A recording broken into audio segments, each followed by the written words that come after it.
नमस्कार मॅडम. नमस्कार. तुमचं नाव? संगीता सुजित परब, कुठून आलात तुम्ही? चिंचपोकळी.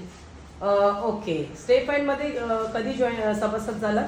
2 वर्ष होऊन गेली. ओके. आता रिपर्चेस करायला आलात का? Yes madam. तुम्हाला स्टे फाईन मध्ये सभासद झाल्यानंतर कसं वाटतंय? खूप छान फिलिंग करते, कारण हा कन्सेप्ट जो आहे तो खूप छान आहे. कॅन्सर मुक्त महिला अभियान. आपण बहुतांशी महिलांना कॅन्सरपासून वंचित म्हणजे मुक्त करतोय, त्याच्यात मला फार समाधान वाटतंय.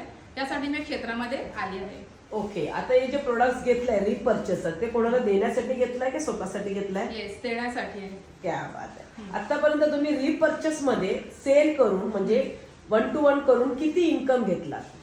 असं काउंट नाही केलंय, पण आय थिंक 2 इयर्स मध्ये का मॅम? हा, 2 years मध्ये 1 लाख पर्यंत झालं असणार. वाव. म्हणजे ट्रेडिशनल मध्ये पण तुम्ही चांगलं इन्कम घेत Yes, आहात. yes. तुम्ही आपल्या स्टे फाईनचे सभासदचे जे महिला आहेत त्यांच्यासाठी काय सांगायला इच्छुक करता? स्टेफाईनच्या महिला आहेत त्यांना मी हे सांगू इच्छिते की मी तर चांगल्या प्रकारे इन्कम घेतेच आहे. तुम्ही पण चांगल्या प्रकारे इन्कम घ्या, स्वतःची ग्रोथ वाढवा आणि कॅन्सरमुक्त महिला अभियान सगळीकडे पसरवा. Wow. Thank you so much madam. जय हिंद, जय महाराष्ट्र, जय स्टे फाईन. जय स्टेफाईन.